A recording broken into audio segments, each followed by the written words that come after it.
This is James Lupton for Slothbox, and I'm delighted to be joined with Mickey Bay. Mickey, how are you? Oh, I'm doing great. Great. How about yourself? Very good, thank you for asking. Now, big fight coming up. You've been out of the ring for quite a little while now. December 2019 was the last time you was in the ring. Let's go back to that first of all. The inactivity. Is there any reason for that? Was it just because of COVID, or what's going on there? Yeah, well, actually the inactivity came, well, ironically, which is funny now.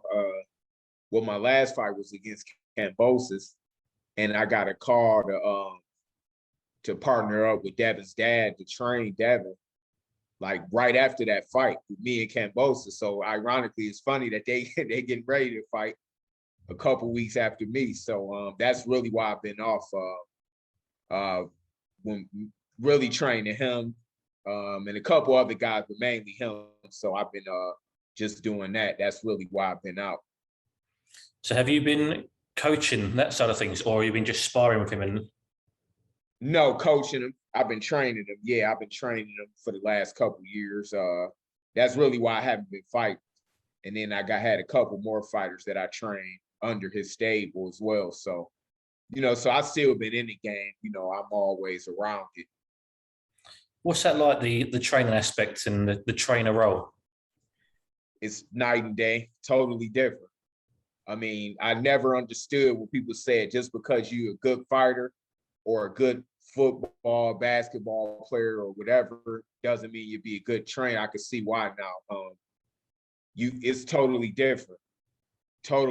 But it made me a lot smarter because now I think like a boxer and a coach. So it really made me even smarter.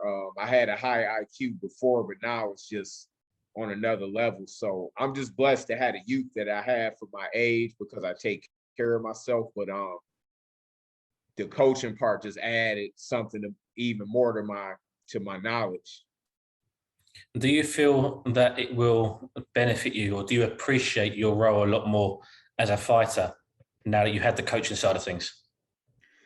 Yes, and yeah, actually, yes, because watching other people and it's a difference in yourself. You on the outside, and you kind of paying attention. So I think that helped.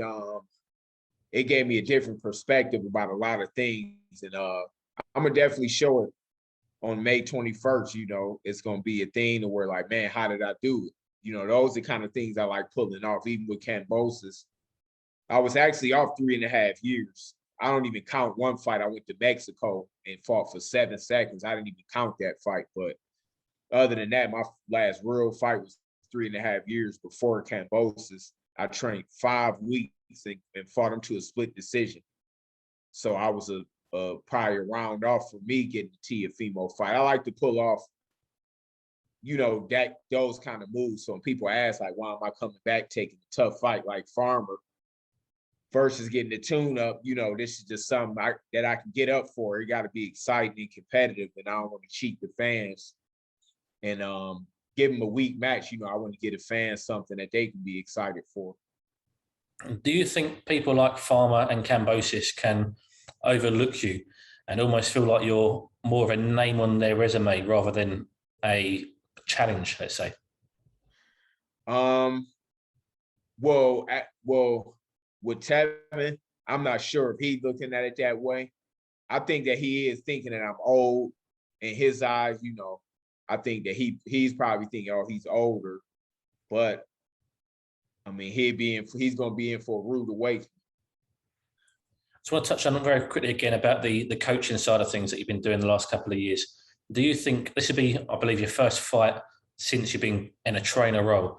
Do you think that will help you between rounds? Do you think you'll almost read a fight better or things like that? Yeah, 100%. It have been even in the gym in between rounds, and it helped elevate my game.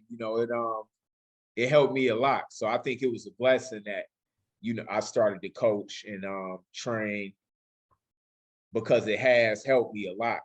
Like you just said, in the corner, in the ring, everything. It gave me a stronger sensibility of what I'm doing in the ring.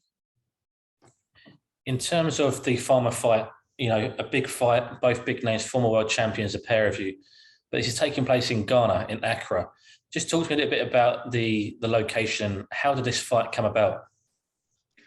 Well, actually, me and Tevin, we started going back and forth. It kind of got stirred up when a couple people mentioned the match, and I was up for it, and then he responded and was asked, was I serious about it?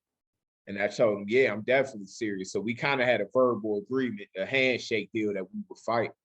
And by us both being free agents, it made it easy because we could have fought under any promoter or anything. So you know how it is nowadays. If it's two different promoters, sometimes you might not even get the fight. So the great thing about it is we were both free agents. So some friends of mine that do shows all over the world proposed the idea and came to me and asked if we'd like to do it.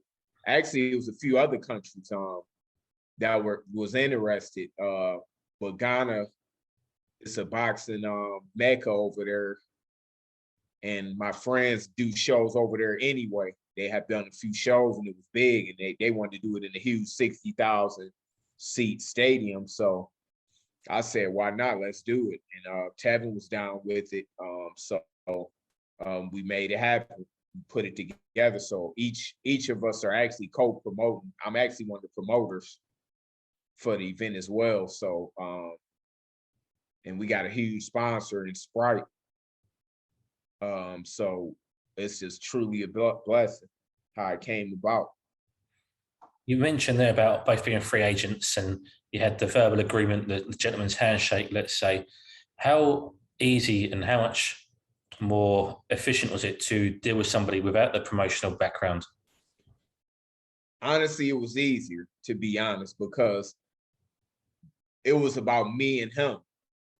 We didn't have to go through this channel, because a lot of times the fighters can want to fight, but if the promoters don't like each other, if they don't agree with one person, everything is cut down the middle. So that made it simple.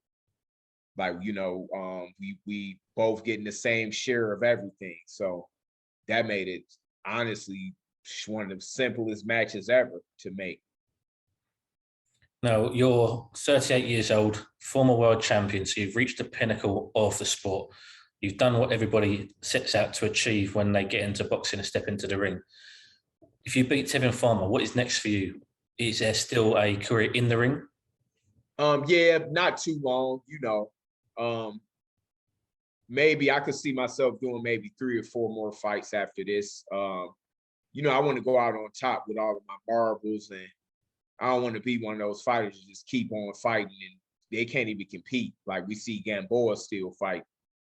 I mean, yeah, the paydays are great, but your health is important too. So, yeah, I definitely could see myself going at least another year, maybe. I definitely feel good I feel preserved, but I would rather go out on top while I still feel this way instead of waiting to take a bunch of beatings and stuff like that. So, I say anywhere from 2 to 3 more fights after this. You mentioned there about getting out with your health intact, things like that. Is that always the mindset and mentality you've had throughout your career, or has that changed at some point throughout your career? Wait, what did you? Sorry, I didn't get the question. So you say you want to retire from the sport with all your faculties intact and Right. health in good health. Is that not a lot of people have that sort of mindset? I say there's a lot of people want to stay in for paydays. They believe there's always one more fight. I can do one more fight, and sometimes it does go wrong. Have you always had the mindset you want to get out healthy, or is it something that's changed throughout your career?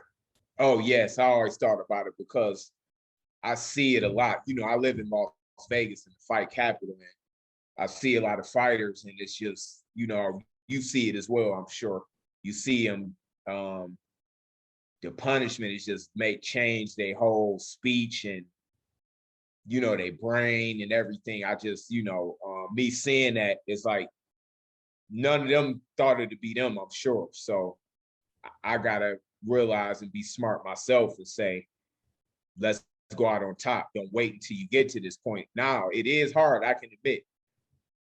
Being in boxing shape is kind of addictive. A lot of people probably don't talk about it, but it's just a whole nother feeling of being in that fight shape. But as an average human being, even if you walk 30 minutes a day and do some push-ups, that's good. So you kind of got to shake that itch of wanting the limelight, which I don't really have that, but even the money, like people tend to want that 1 6-figure check or that 7-figure check again. That's why you have to have other things to do outside of boxing, which I've been doing since I've been out the game. So that's pretty much it. Yeah, I always thought that way. You've been, as you said, training for the last couple of years, the trainer role. Do you see yourself a long-term career in training? Selectively. It'd have to be selective. I can't see myself just one of those guys that's in the gym all day. I kind of need a break. You know, I've been in it so long that I probably need a small break. You know, guys like Haney and, you know, I work with Edgar in this camp, and I got a young fighter, Amari Jones, he's 5-0 in under Devin's camp. It's selectively, not full time, just training 50, 100 fighters, just taking on everybody. I can't do it that way. And you mentioned about you promoting this event or co-promoting this event. Is that an avenue you could look to go down later down the line? Oh, 1,000,000%. Yeah, that's really the part I'm interested in, is stand on the business side of advising and promoting and helping fighters, you know, enlightening fighters, and even helping them outside of the ring. You know, giving them an avenue they can trust, as far as, you know, you just made a good payday. I think it need to be a lot of more counseling in boxing, because a lot of fighters are not too educated outside of the ring. But honestly, that can help the sport from fighters being more educated. It can actually help, because they won't just be fighting just for the money, and, you know, you get guys out of shape because of that. Like, if you call the average fighter right now and they didn't even train, if you call them for a big payday, they'll jump in the ring next week. But versus if they already kind of was well off a little bit financially and they put their money up, or they got a job, you know, fighters got to help. We got to help each other. We can't be two against each other. They got to be like like, you know how you got soccer, you got, you know, football, basketball, baseball. They have a whole league. So it's not one guy one against the other. It's one league. So boxing, I think, you know, it needs to be more avenues where people could get genuine help, where it's not something, it's an outlet for fighters to get some kind of help or some kind of counsel. Now, you mentioned, obviously, your last fight was Kambosos.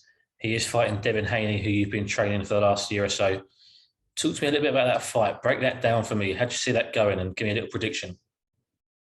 I see Devin Haney beating him honestly easier than people think. Kambosos is a tough fighter. He's in great shape. He fights hard. But by me fighting Kambosos and by me working with Devin is just a special young fighter. I see him winning real comfortably, honestly. I see him surprising people and beating them without even taking any punishment. I see Devin winning unanimous decision or a late stoppage. Fantastic. Mickey, I appreciate your time today. It's been a pleasure speaking to you. Thank you for your time. Okay, thanks a lot.